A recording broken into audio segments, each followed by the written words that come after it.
No puedo creer que estemos ya en el episodio 32 de Librísimo. Ahora es cuando te recuerdo que puedes suscribirte al canal, tanto en YouTube como en iVoox, si lo quieres escuchar en modo podcast, y puedes dar un me gusta o dejar tus reflexiones en la caja de comentarios. Hoy estamos de enhorabuena porque nos visita Premee Mohamed, la autora de El carnicero del bosque, publicado en nuestro país por Duermevela, con traducción de Carla Bataller y portada de Amagoia Agirre. Esta novela ha sido galardonada con el premio Aurora y ha sido nominada a los premios World Fantasy, Hugo, Locus, Nebula e Ignite. Premee es una científica indocaribeña y autora multi-premiada de ficción especulativa. En 2024 fue escritora residente en la Biblioteca Pública de Edmonton y es autora de la serie de novelas Beneath the Rising y de varias novelas cortas. Además, sus relatos breves se han publicado en numerosos medios. Sin más, os dejo con nuestra charla.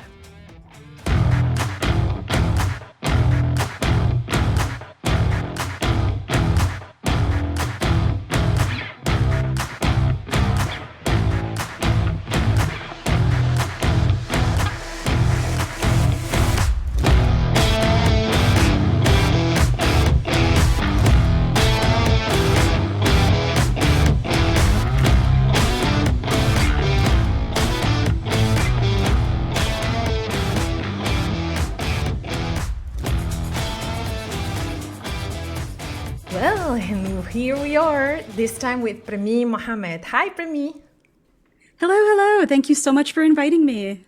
Thank you so much for making time to talk to us here in Librisimo, the people that are watching through YouTube or listening as a podcast in iVoox, or even listening to YouTube in podcast mode. You know, guys, that you can do anything you want, but you have to make sure to tune in because we're going to talk about the upcoming, it's a novela, right? Yeah. It's a novela. El Carnicero del Bosque is the name that the publisher Duermevela is releasing it.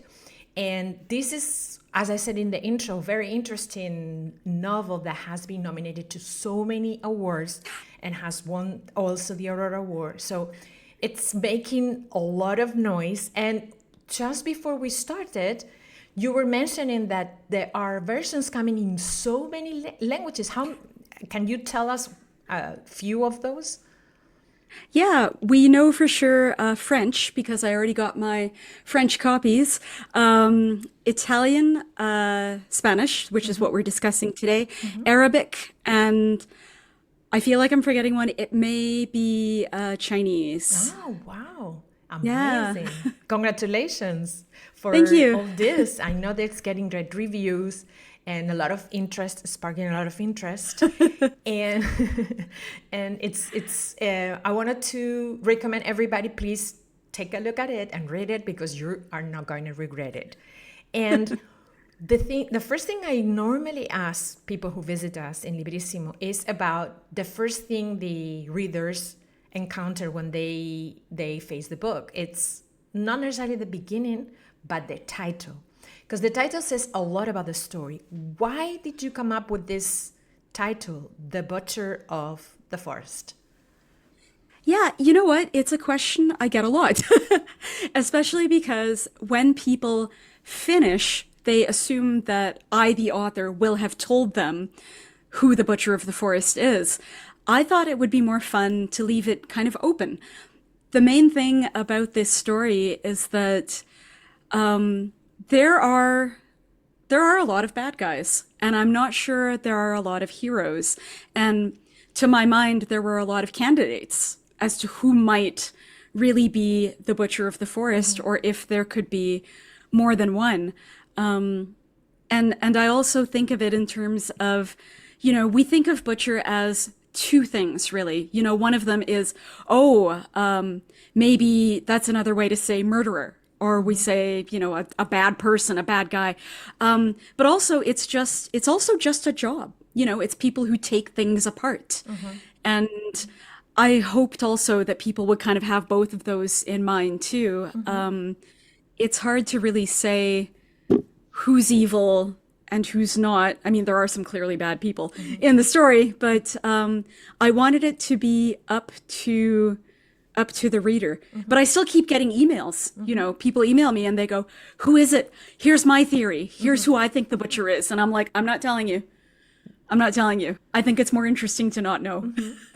And also to have the freedom to give the reader the freedom to interpret whatever their their own internal process may take them. It's also, in my opinion, respecting the reader. I think that because you're not giving them everything, but you're making them think about all the things that happened, all the different characters, their interactions, and the world. And we're gonna talk about the world because it's really an amazing world. And I'm very curious about, do you remember where were you and when did you come up with this idea for this story? Yeah. Oh my gosh.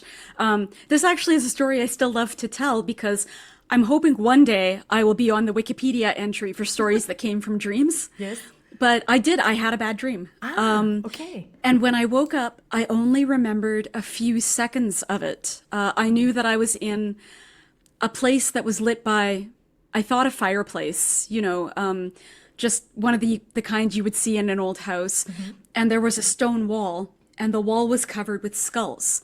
Wow. And I knew that some of them were human because I could see the fillings in their teeth, the gold. I could see the gold and the metal in their teeth.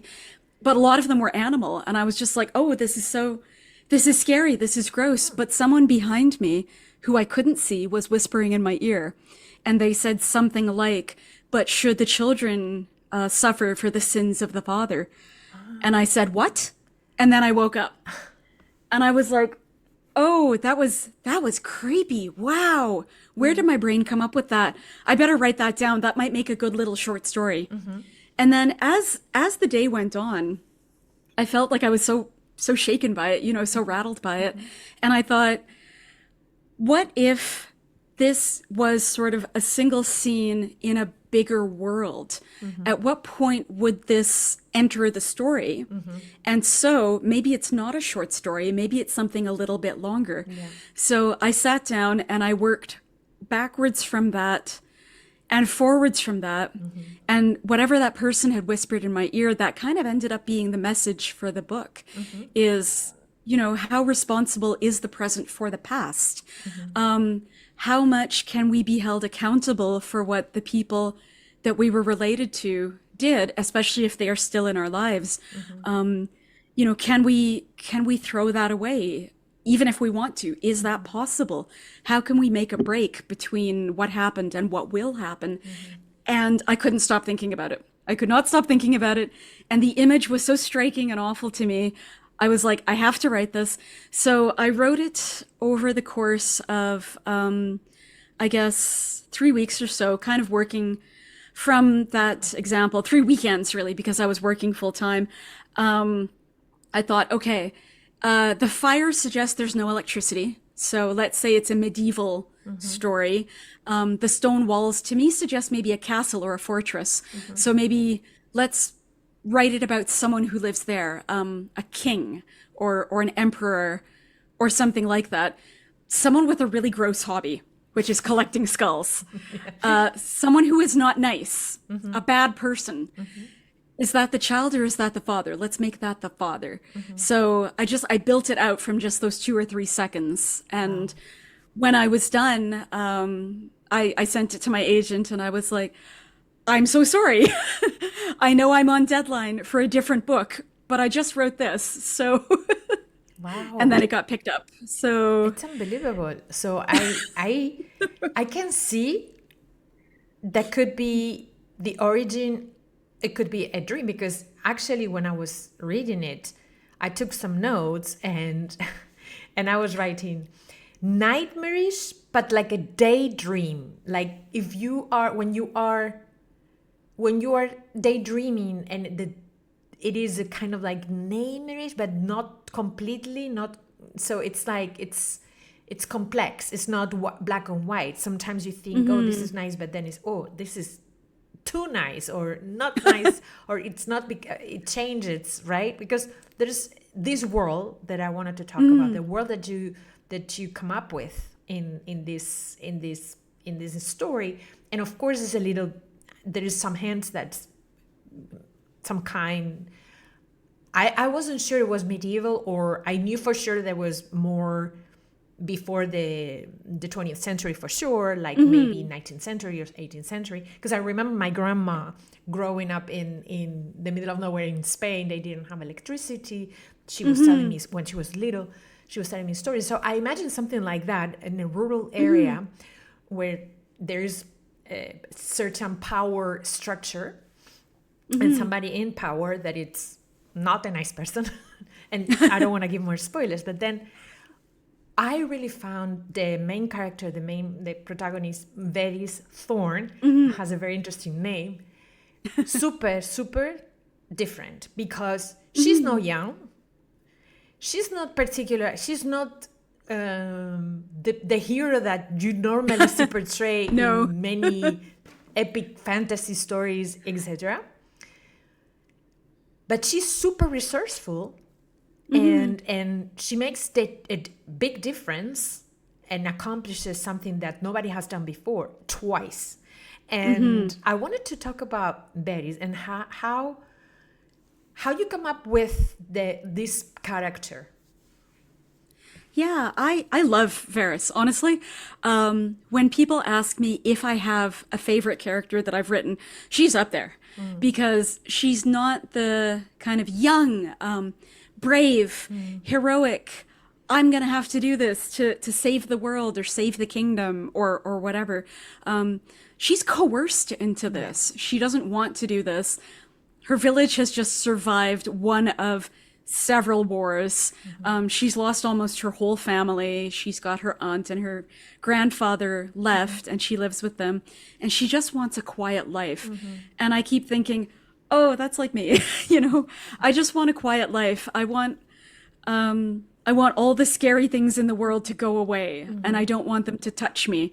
But that's not how things work. And unfortunately, if you are good at something, someone will come knocking at your door. So I wanted to ask myself kind of, what kind of hero does not want to be in this story?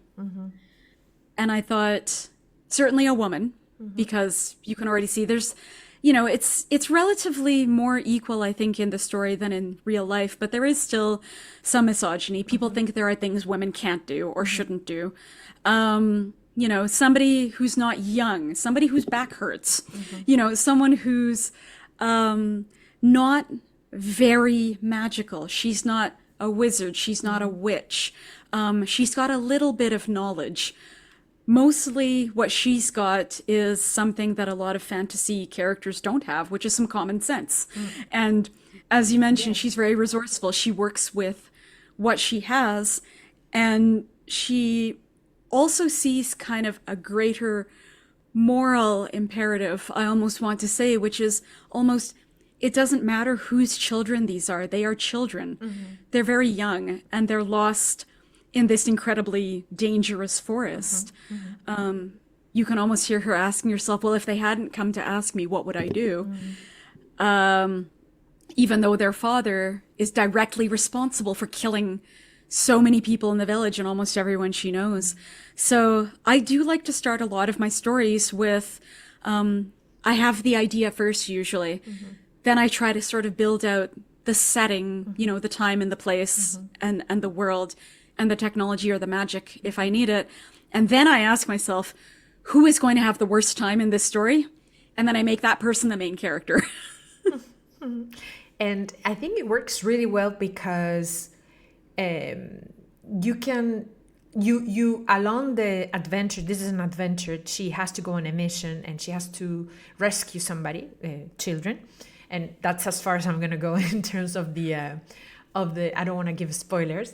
But she is forced to take this mission to go and possibly save these children that have been taken into a place that it's said that nobody comes from. Once you get in, you don't even know how you get in, but once you get in, nobody gets out. And she, for some reason, is the only living person that's known. She's known for being able to come back with somebody because somebody was lost.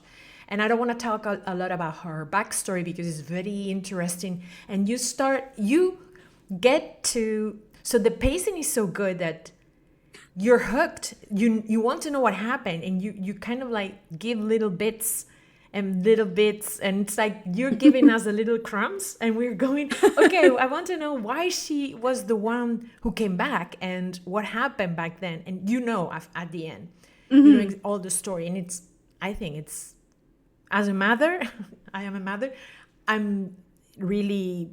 I could understand the whole thing, the whole setting. But let's talk about the North Forest, which is this magical place.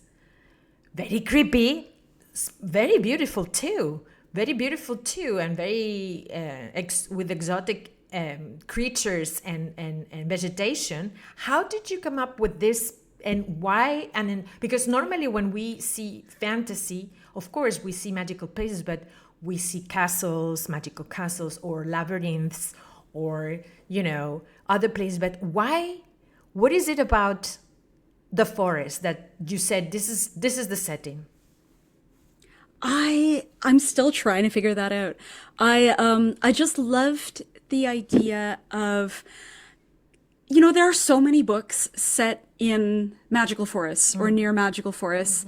And I love all of them pretty much. And there are so many movies too that involve that magical forest, or a place where you wander in and the assumption is you can't get back out, or that there's something, very unusual about it. I'm thinking of movies like The Last Unicorn, or like Labyrinth or Legend, where the hero has to go in and the forest is sort of another character.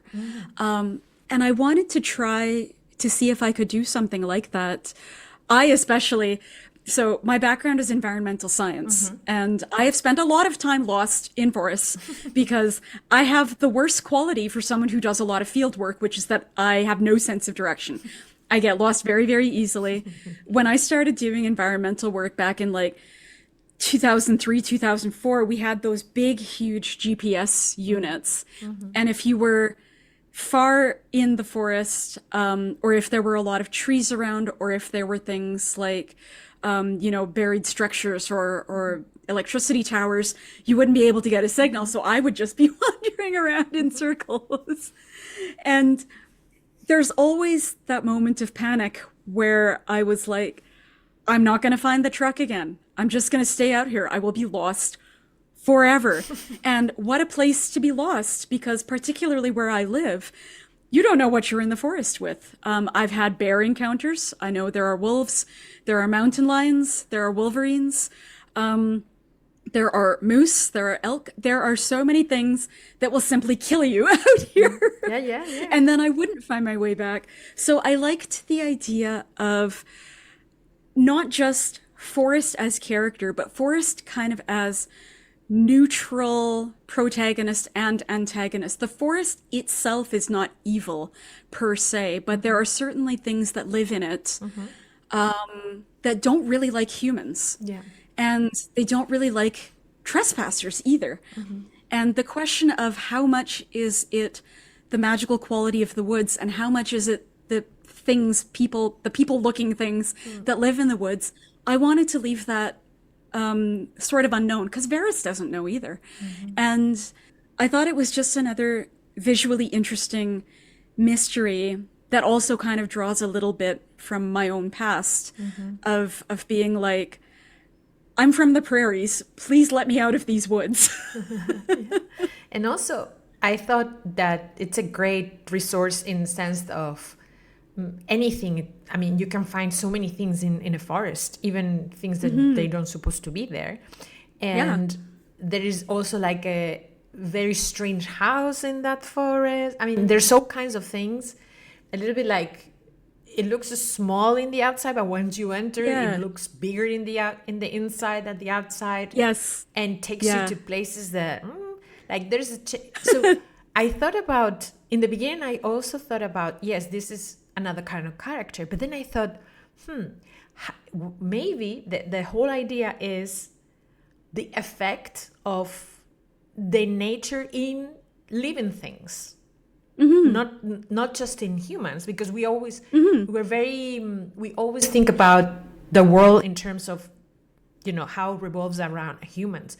But what about the other creatures? How, you know, like to the extreme, right? And so I could see, and I love this exchange that you have, where I don't want to give too much, but there is a way to kind of like get things from the creatures in the forest through this bargaining system.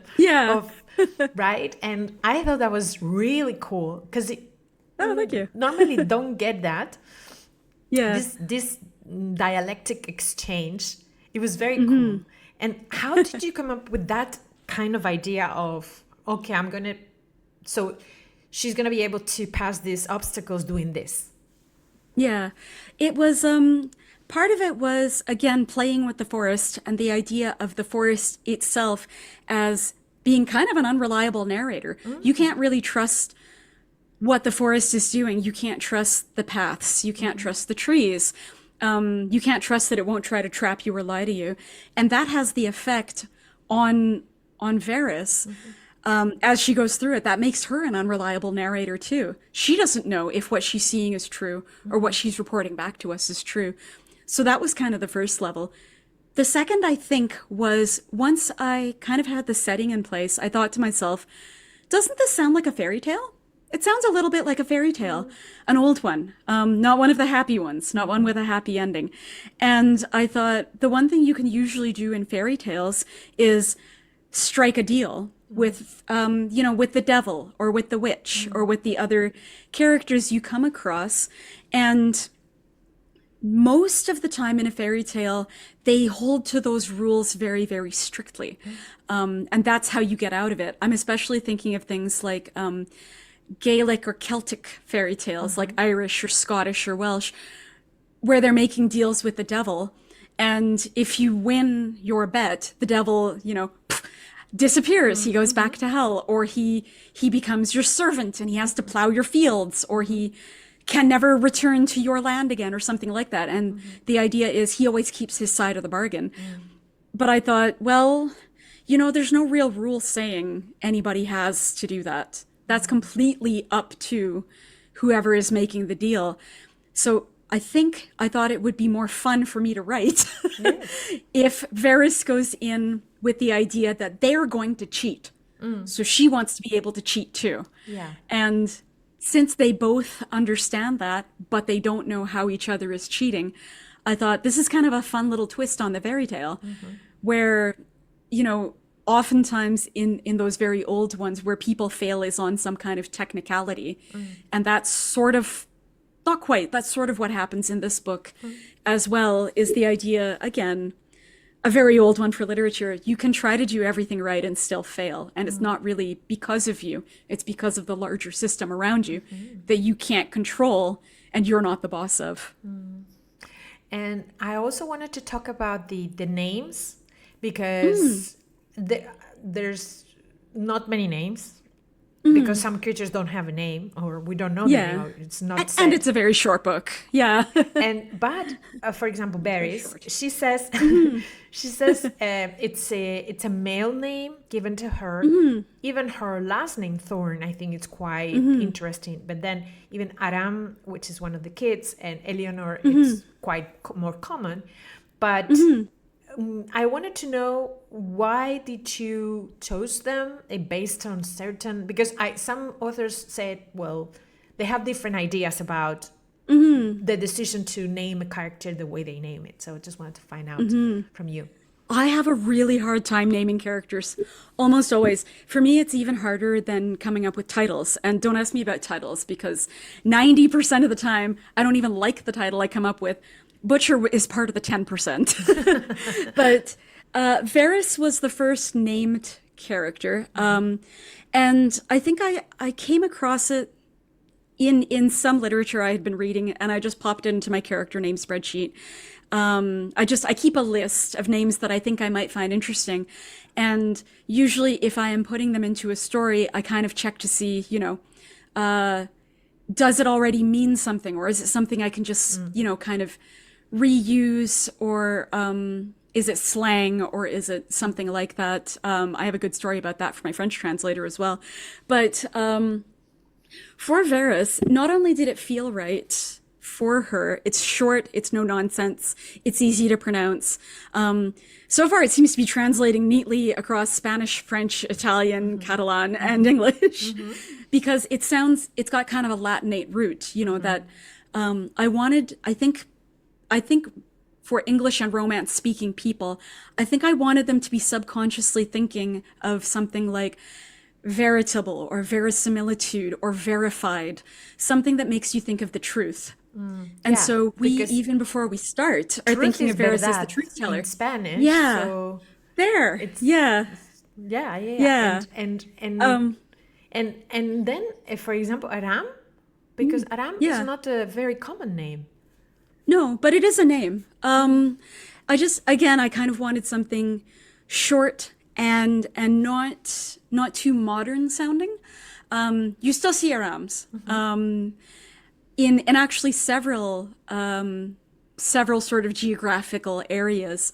So that was partly why I wanted his name to be that, because you can't really pin it down to a single country or a single language. Yes. Eleanor, is kind of a Mediterranean type or Balkan type name. And I thought, again, you can't pin that down to a small single area, but it's a real name. And I just thought it was so pretty. I thought it was a pretty name. Yes.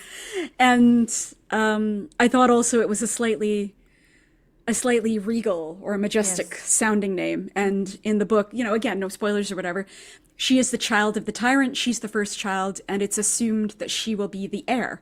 She will inherit the throne. So I thought, what's a name that sounds a little bit royal as well, like Queen Eleanor, something like that.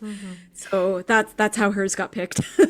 So I guess that you did not really pick the genre that you were writing, because your idea was already in a fantasy kind of setting. So it's not like you say, oh, I'm going to write a fantasy or story that you can say it's framed in fantasy. And I was thinking, okay, how would I describe it? Because, it's fantasy, yes, but it's dark, it's atmospheric, it's nightmarish. I was conflicted, and sometimes you don't really need a label. I don't know if you have any that you feel comfortable, or you just prefer not to use any. I've been saying fantasy. I think my publisher also said fantasy, but they said, I think, dark fantasy. And I've also seen it on some horror lists. And recently, while I was teaching, one of my participants in my class said, it also sounds a little bit like surrealism. And I was like, a little bit, maybe. Yeah, because when you write about dreams, there's no logic.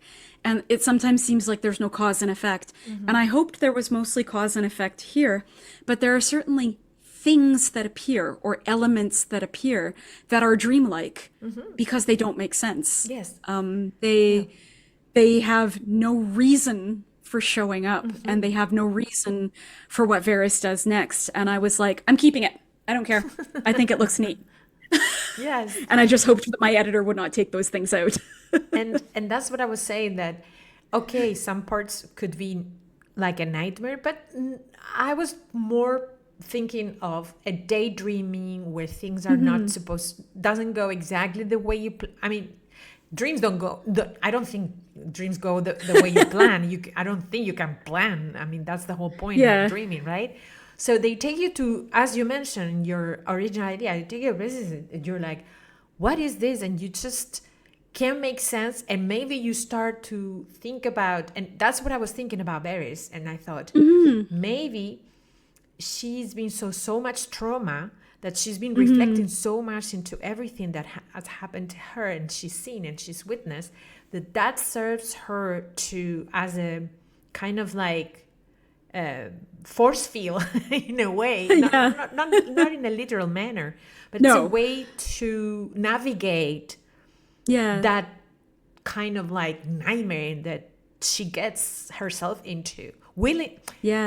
I always said, yes, of course she's forced, but she really invests herself, and I don't want to say, we don't want to say why, but she does really invest. She after does. A point where she's even willing to trade things that are very, very, very important, very important, and then you wouldn't do that unless you invest yourself. So it is somebody that it also goes through a lot, like certain transformation also, and I always thought about that. Why I felt that she was feeling also guilt somehow, that she wasn't able to do completely in the first mission what she was supposed to do, and that guilt weighed on her, and that's why in a way she said, I'm going to do this, and it's a way to kind of. So I also think about the consequences of trauma in like mental health,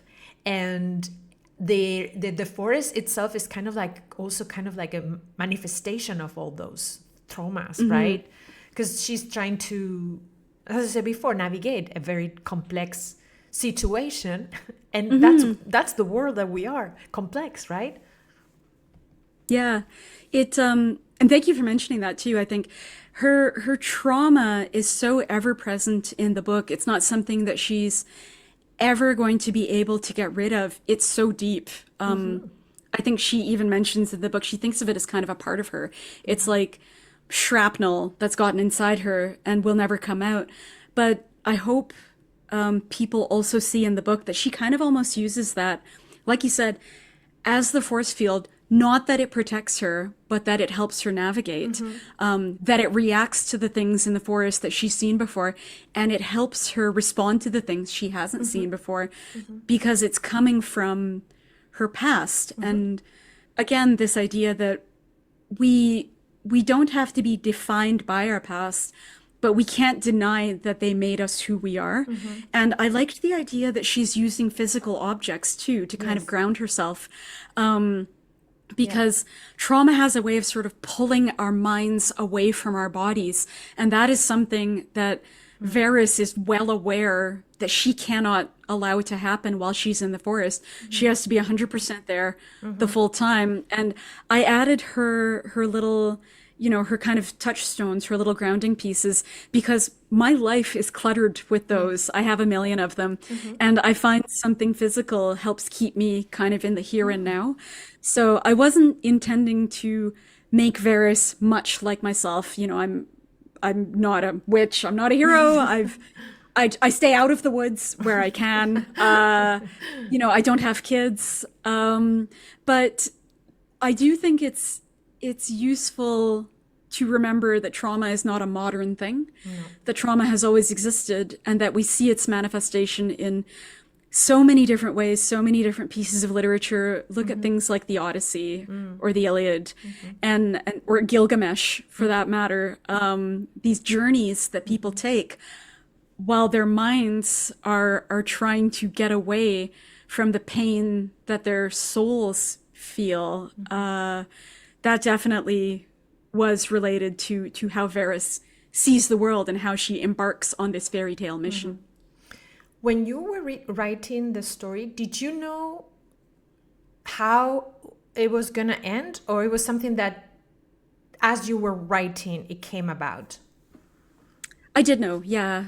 This one, I was a little bit more wobbly about kind of where to start it, but I always knew where I wanted to end it. So when I was working on it for those first couple days, that first weekend, I think, because I couldn't really work on it during the week, I started with the ending, and then I worked my way backwards to the throne scene, my dream. And then I asked myself kind of, is this where I want the story to start, in the throne room? Or do I want it to start a little bit before that? Or do I want it to start a little bit after this and then flash back to that? And I ended up going like a couple hours before that. But yeah, I always knew the ending that I was writing to. And I think, again, what kind of broke my heart while I was writing it was that Varys thinks the story ends before it really does, and finds herself, I guess, re-traumatized. Yeah. Is the best way to put it. It is. She goes through so much physically and emotionally. And this is something a little bit more technical, but do you remember how many drafts did you do approximately of the story? This one I just almost, like, it fell out of my head just about whole. So I did my outline, which was about, I don't know, a page long or something like that, which is about typical for a novella. This ended up being around 36,000 words, I think. Then I drafted the whole thing. So that was draft 0, I guess. And then I went through and cleaned up the language pretty much, which I guess was draft 1, and then I sent it. Okay. So it was unusually for me. This did not go through my usual revision process. And part of it, I think, is, of course, because it's a novella, it's on the shorter side. But part of it is, for this one, for whatever reason, I just felt very, very certain of how it was looking and especially sounding. Like, the language to me sounded really close to the way I wanted it to sound. And the shape of the story was shaped very, very close to how I wanted it to be shaped. So in that revision pass, I think I took about a day. And I thought, I would be proud to have my name on this as is right now. So I just sent it in. Great. Now, just to kind of like start to wrap up our conversation, I would like to know can you share with us what are you working on right now? Unfortunately, what I'm working on right now hasn't been announced. Okay. I can say that one of the things is a tie-in novel for a horror property. So I'm very, very excited about that.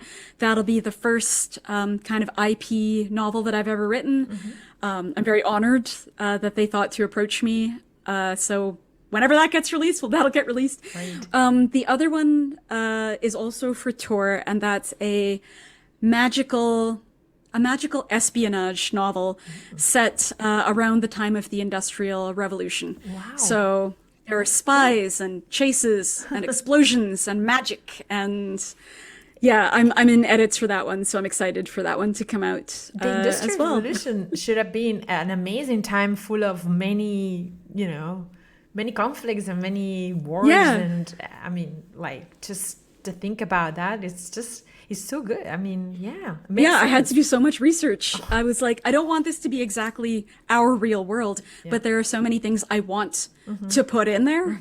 So yeah, I spent a lot of time at the library for that one. I can't imagine.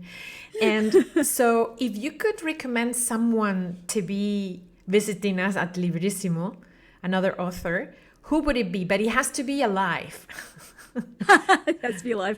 I want to say, and this is probably cheating because we have the same agent, but he's a very interesting thinker, Vajra Chandrasekhara, who published The Saint of Bright Doors 2 years ago, and then last year Rakesfall, 2 very, very ambitious science fantasy novels. So when you ask him a question about what genre he's writing, he will be like this: I don't know. He also writes very eloquently about science fiction and fantasy. And he's just an incredibly interesting person who writes very ambitious books. And when I read The Saint of Bright Doors, I loved it.